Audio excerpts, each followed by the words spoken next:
جی السلام علیکم، ویلکم۔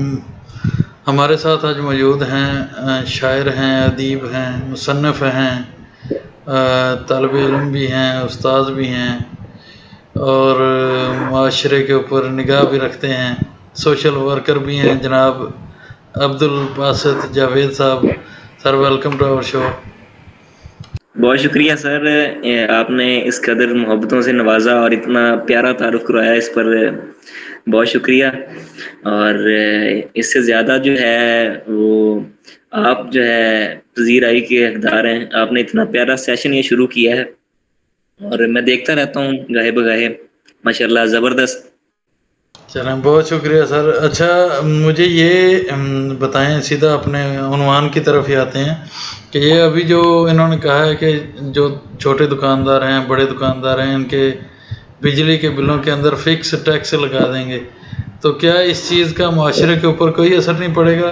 پھر دعویٰ بھی کرتی ہے گورنمنٹ کہ ہم ایسے اقدامات کر رہے ہیں جن کی بدولت غریب کے اوپر کوئی فرق نہیں پڑے گا۔ دیکھیں جی، غریب کے اوپر تو فرق پڑ رہا ہے۔ آئے روز ان کی جو پالیسیز ہیں اور اتنی وہ جو ہے نا عجیب و غریب قسم کی پالیسیز لا رہے ہیں جس کی وجہ سے غریب پر بہت امپیکٹ پڑ رہا ہے۔ اور غریب تو پہلے غریب تھا اور وہ جو ہے نا ان ٹیکسز کی وجہ سے اور زیادہ غریب ہوتا جا رہا ہے، اور ایک جو غربت کا لیول ہے وہ اس سے بہت نیچے آ گیا ہے۔ یقین کریں کہ مڈل کلاس بندہ جو ہے وہ غربت کے لیول پہ آ گیا، اور جو غریب بندہ ہے اور وہ مزید نیچے آ گیا ہے۔ غریب کا تو دیکھ ہی رہے ہیں جی عنوان، یہ دیکھیں نا 5-7 خودکشیاں ہو چکی ہیں ہمارے ریمجر خان میں ہی صرف۔ یہ جی تھوڑا بالکل مجھے ہے۔ گائیڈ کریں کہ ادب جو ہے، علم، ادب، اخلاق، ان چیزوں کا ایک معاشرے کے اندر کیا اثر ہے، اور ان کا حصول کہاں سے ہے، اور ان کی بنیادی تعریف کیا ہے؟ جی آپ نے جو کوشچن پوچھا ہے اس کو میں یہاں سے سٹارٹ کروں گا کہ ادب پہلا خزینہ ہے محبت کے خزینوں میں۔ یہ ہلو، اس کا جہاں تک حصول کا تعلق ہے، سب سے پہلے اگر میں یہ بات کروں، آپ کے اندر سے ہی ہے۔ اگر آپ ادب کرتے ہیں کسی کا، آپ کے دل میں محبت ہے، ٹھیک ہے، آپ محبت کرنا جانتے ہیں، ٹھیک ہے، تو خود بخود ہی جو ہے نا آپ ادب سیکھ جائیں گے، اور ادب آپ کو جو ہے نا اس لیول پہ لے جائے گا کہ آپ خود اپنے اندر فیل کریں گے کہ یار واقعی کچھ جو ہے نا تبدیلی آ رہی ہے میرے اندر۔ تو اگر آپ یہ محبت کرنا جی جی جانتے ہیں، تو اگر آپ محبت کرنا ہی نہیں جانتے تو پھر ظاہری سی بات ہے آپ جو ہے سیکھیں گے تب بھی زمانے سے، لیکن وہ جو ہے سیکھنا ایک نیگیٹیوٹی کے اس میں زمرے میں چلا جائے گا، اور وہ نیگیٹیوٹی جو ہے آپ کو ایک جو ہے بہت ہی عجیب و غریب طرف لے جائے گی۔ جیسا کہ ہم آج کل دیکھتے ہیں ہمارے ارد گرد، چھوٹی سی بات ہو لوگ اتنے جو ہے نا اس پر ہائپر، اور جو آج کل ہو رہا ہے ہمارے سامنے ہے۔ نہیں، اسی لیے میں عرض کر رہا تھا نا کہ یہ ادب کا پہلے تو قوم کو یہ بتایا جائے کہ ادب چیز کیا ہے، اخلاق کیا چیز ہے، اخلاقیات کیا ہے۔ اب جتنی بھی سیاسی اور یا ہماری مشرتی پارٹیز ہیں، وہ سب یہ دعویٰ کرتی ہیں کہ اخلاقیات کا فلاں بندے نے، فلاں پارٹی نے جنازہ نکال دیا ہے، لیکن آپ پچھلی 3 دہائیوں سے دیکھیں، کبھی کسی کے اسکینڈلز آ رہے ہیں، کبھی نواز شریف کے اسکینڈلز ہیں، کبھی کسی کی ویڈیوز ہیں، آڈیوز ہیں، تو یہ سلسلہ کب تک چلتا رہے گا؟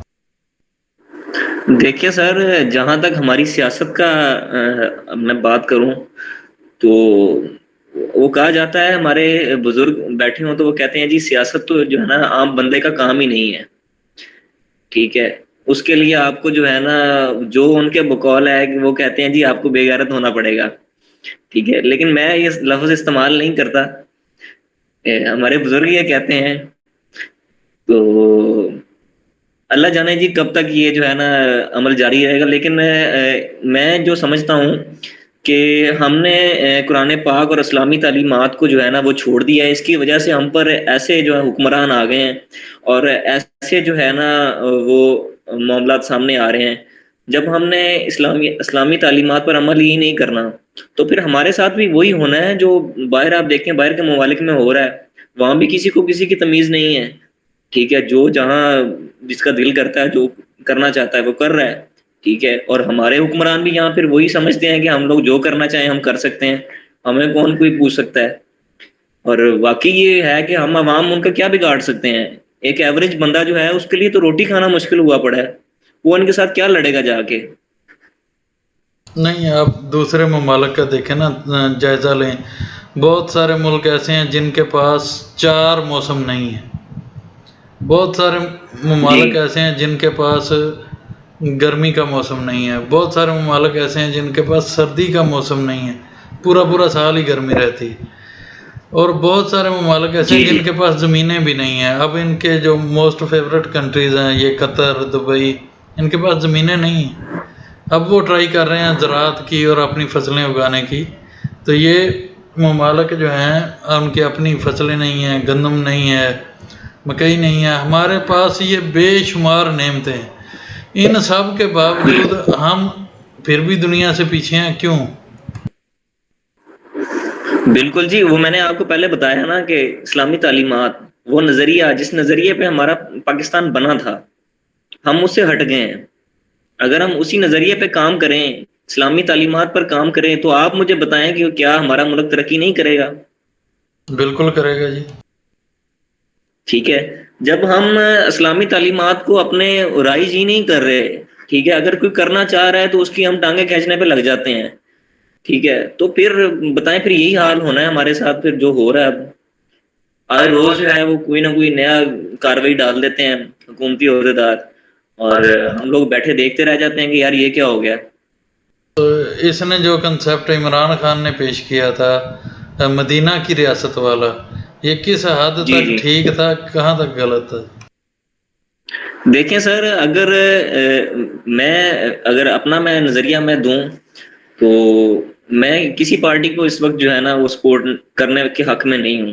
ٹھیک ہے, لیکن دیکھا جائے اگر فیکٹ اینڈ فگرز کو دیکھیں تو انہوں نے وہ خود جو ان کا نظریہ تھا وہ بہت اچھا تھا, لیکن ان کی جو ٹیم ہے نیچے, ٹھیک ہے, وہ آپ کو بھی پتا ہے کہ مختلف پارٹی سے اکٹھے کر کے, لوگ تو وہی ہے نا, سیاست میں تو وہی لوگ ہیں نا, کوئی ادھر سے آ رہا ہے کوئی ادھر سے آ رہا ہے.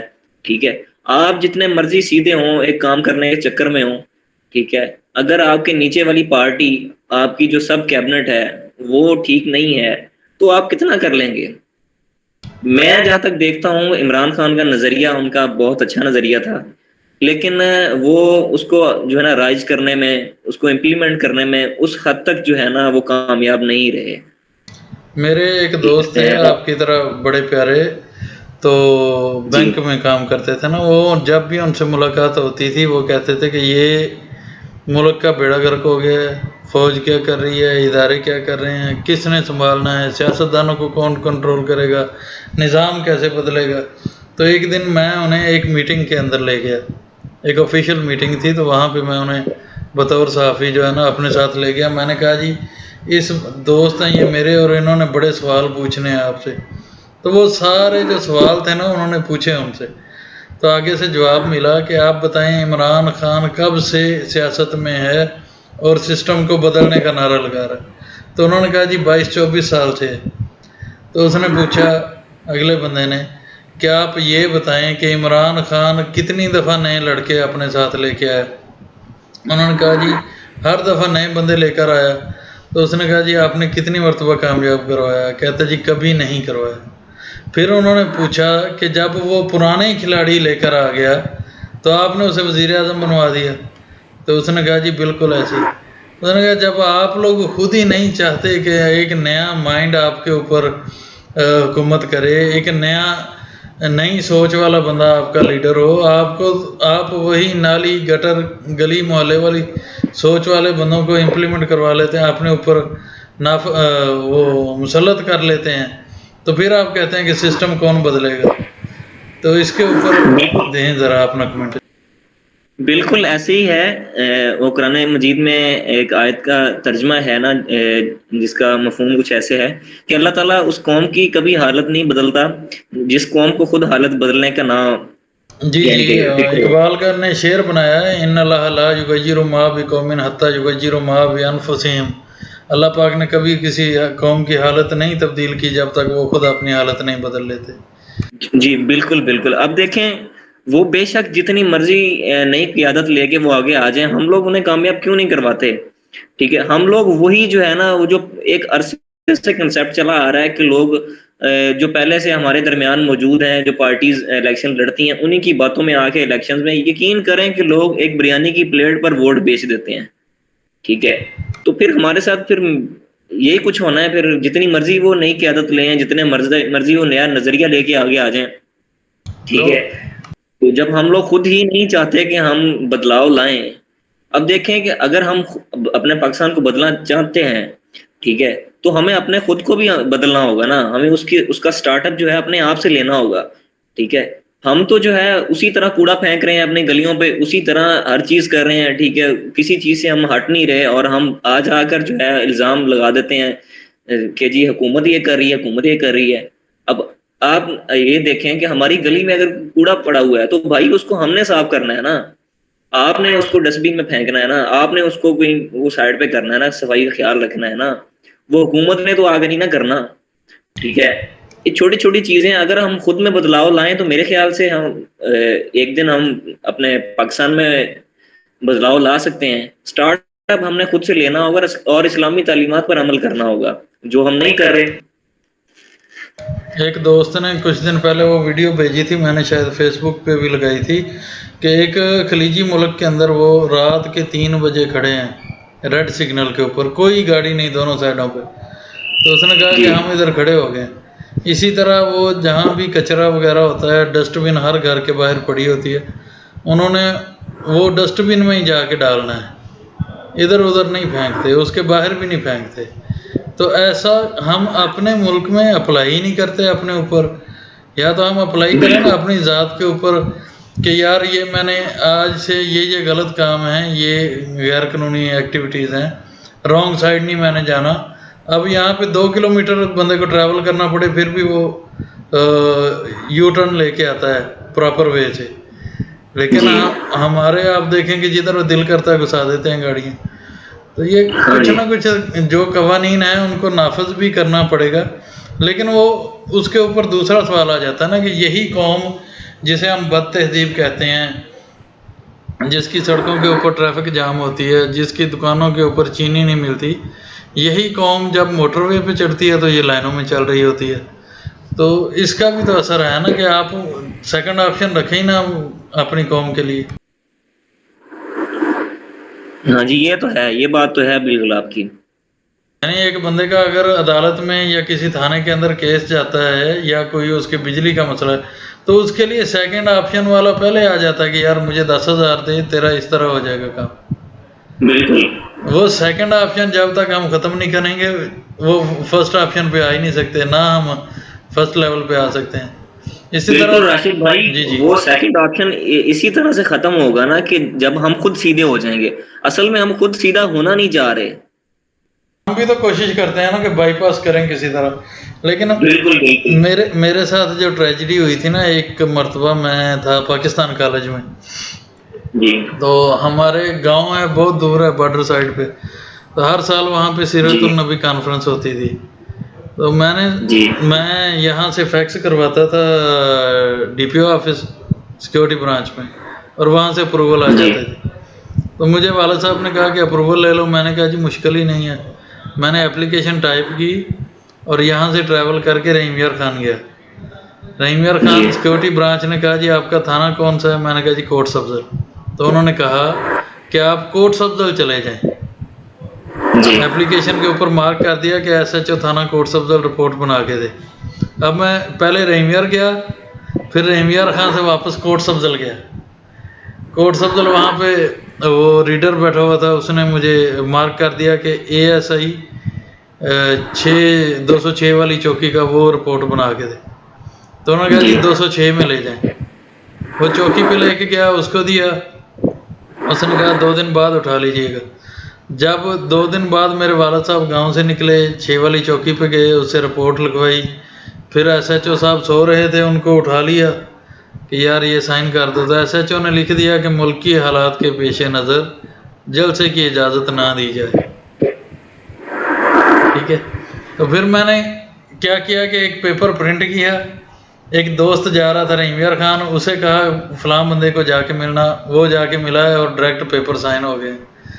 تو جب کوئی بندہ لیگل طریقے سے جانے کی کوشش کرتا ہے تو اس کے ساتھ یہ ہمارے ادارے کیا کرتے ہیں، پھر اس کے پاس آپشن بھی نہیں ہے کہ وہ کہیں پہ کمپلین کر سکے، کہیں پہ احتجاج کر سکے، یہ موقع ہی نہیں دیتے. بالکل راشد بھائی، ہمارا جو لیگل کام ہے نا، پھر لیگل کام لیگل طریقے سے بھی نہیں ہو رہا ہوتا. یہ بھی ایک بہت بڑی وجہ ہے اس کی کہ لوگ جو ہے رانگ وے جاتے ہیں. ٹھیک ہے، کچھ لوگوں کی مجبوری ہوتی ہے، لیکن کچھ لوگ جو ہے وہ اس کو اپنا حق سمجھ کر کرتے ہیں کہ کوئی نہیں یار. دوسرا، آپ ماشاءاللہ علم و ادب سے جڑے ہیں، وائنڈ اپ کرتے ہیں، آخری آپ کا قیمتی وقت ہم نے لیا. تو یہ مجھے بتائیں کہ ہمارا جو نصاب اداروں کے اندر چل رہا ہے، اس کے اندر کوئی اپ گریڈیشن ہونی چاہیے، ایک نصاب ہمارا جدید ہونا چاہیے، یا جو پڑھا رہے ہیں وہ صحیح ہے جو چل رہا ہے؟ بالکل راشد بھائی، آپ نے، میں کہتا ہوں کہ بہت اچھا اور بہت بڑا سوال کیا ہے. اس پر سب سے پہلے تو میں آپ کو خراج تحسین پیش کرتا ہوں. اور جہاں تک نصاب کا حساب ہے تو میں ضرور اس حق میں ہوں کہ یار اس کو اپ گریڈ کرنا چاہیے. کیونکہ دیکھیں ہم سے ہمارا جو حریف ملک ہے انڈیا، آپ دیکھیں وہ ہم سے اتنا آگے ہے اسٹڈیز کے حوالے سے. ہم لوگ نے کوئی لیکچر دیکھنا ہو، ہمیں کوئی چیز سمجھ نہیں لگ رہی ہو، ہم یقین کریں یوٹیوب پہ جا کر ان کے لیکچر دیکھیں نا، تو وہ ہمیں اتنا آسان وے سے اور اتنا یعنی کہ اس کو کھول کے اس چیز کو یعنی کہ بتا رہے ہوتے ہیں، سمجھا رہے ہوتے ہیں کہ جتنا پاکستان میں نہیں ہو رہا. اور ہمارا نصاب دیکھیں، جو ہمارے باپ دادا پڑھا کرتے تھے ہم بھی آج وہی پڑھ رہے ہیں. ٹھیک ہے، جو انہوں نے پڑھا ہوگا آج ہم وہی بکس ہیں، وہی سب کچھ رٹا رٹایا ہر چیز جو ہے وہ یعنی کہ ہو رہا ہے. تو میرے خیال سے اس کو اپ گریڈ کرنا چاہیے. اور جس سے جو ہے آپ دیکھیں کہ آج کل اس یعنی کہ اس صدی میں آپ دیکھیں ہمارے پاکستان سے کوئی سائنٹسٹ کیوں نہیں نکلا ہے نا، یہ سوچنے کی بات. نہ دوسرے ملکوں سے سائنٹسٹ کیوں سائنٹسٹ، نکل جی رہے ہیں؟ نہ سائنٹسٹ نکل رہا ہے، نہ ہی کوئی مطلب اس لیول کا. اب دیکھیں نا 1985 یا 1947 سے پہلے جو بندے نکل گئے، اب کوئی اقبال کیوں نہیں آ رہا، کہ سر سید نہیں آ بالکل رہا، کوئی عبدالکلام نہیں آ بالکل رہا، کوئی میر تقی میر نہیں آ رہا. یعنی انہوں نے ہمیں اپرچونٹی نہیں دی، حالانکہ وہ انگریز کا دور تھا. پھر بھی ان لوگوں کا بالکل علمی لیول آپ دیکھیں کہ سر سید نے انگلش یونیورسٹی کا وہ بنیاد رکھ دی وہاں پہ، علی گڑھ کالج. بالکل لیکن ہمارا نصاب پتہ نہیں یہ کب جا کے تبدیل ہونا ہے. بے الفبا بابا ہی ہم نے پڑھنا ہے. بالکل بالکل ایسی ہی راشد بھائی، اگر کوشش بھی کرتا ہے نا تو یقین کریں ہمارے ٹانگیں کھینچنے والے اتنے ہیں کہ وہ بندہ جو ہے نا ڈس ہارڈ ہو کر بیٹھ جاتا ہے. وہ کہتا ہے یار دفع کرو، میں کیوں کرنا ہے گا، اور لوگ ہی نہیں کر رہے میں کیوں کرا. یہی چیز ہے. اور دوسرا جو ہے کہ جو ہمارے معاشرے کے اندر بات کی تھی کہ غریب لوگ جو ہیں وہ خطۂ غربت سے بھی نیچے چلے گئے ہیں، تو خودکشیوں بالکل پہ مجبور ہو گئے ہیں. ایسی صورت میں ہمیں بطور مسلمان معاشرہ ہمیں کیا کرنا چاہیے؟ ہمیں جی اللہ تعالیٰ سے رجوع کرنا چاہیے، اپنے گناہوں کی معافی مانگنی چاہیے کہ اللہ ہم پر رحم کرے، کیونکہ اس کے علاوہ تو کوئی داری کوئی نہیں ہے نا. جی بالکل. اور دوسرا، ان غریبوں کی مدد کے لیے کوئی کوشش کرنی چاہیے یا نہیں؟ بالکل سر، بالکل جو ہم سے ہو سکتا ہے ہم وہ کریں. اور یہاں پر اگر ہم اپنے شہر کی بات کریں، میں اپنے ڈسٹرکٹ کی بات کروں تو بہت ساری سوسائٹیز اس پر کام کر رہی ہیں، جس پر اگر وہ لوگ مجھے دیکھ رہے ہیں تو میں انہیں خراج عقیدت یعنی کہ خراج تحسین پیش کرنا چاہتا ہوں کہ بہت اچھا کام کر رہے ہیں وہ لوگ. ہماری سپورٹ بالکل ان کے ساتھ ہے. ہماری کہیں پہ ضرورت ہو، ہمارے سوشل فورمز، ہماری آئی ڈیز، جہاں جہاں ہم بات کر سکتے ہیں ہم آپ کے لیے حاضر ہیں. بہت شکریہ سر. آپ کا فائدہ لے لیں ہم، ہمارے پروگرام میں آپ آئے ہوئے ہیں تو کچھ قیمتی کلام سے ہمیں نوازیں. جی سر، ضرور ضرور آپ کو سناتے ہیں. آپ کو میری ایک غزل ہے وہ آپ کی نظر میں کرتا ہوں کہ بہار خوشبو سحاب ہے تو، بہار خوشبو سحاب ہے تو، کہ یار کھلتا گلاب ہے تو، واہ واہ ماشاء اللہ، یقین آیا تو چھو کے دیکھا، یقین آیا تو چھو کے دیکھا، عجیب منظر سا خواب ہے تو، ماشاء اللہ ماشاء گلاب جیسے ہیں ہونٹ تیرے، گلاب جیسے ہیں ہونٹ تیرے، نظر میں نشہ شراب ہے تو، اللہ ماشاء اللہ ہے بند پلکوں میں پیار رقصاں، ہے بند پلکوں میں پیار رقصاں، نشیلی آنکھوں کا خواب ہے تو، تیرے لیے کچھ نہیں ہے بس، تیرے لیے کچھ نہیں ہے بس، میرے لیے بے حساب ہے تو، تیرے لیے بے حساب ہے تو۔ ماشاء بہت اللہ بہت ماشاء شکریہ، اللہ، بہت بہت بہت نوازش بہتر، جناب۔ چلیں بہت شکریہ سر پروگرام میں شرکت کرنے کے لیے، تھینک یو سو مچ۔ جزاک اللہ خیر، بہت شکریہ۔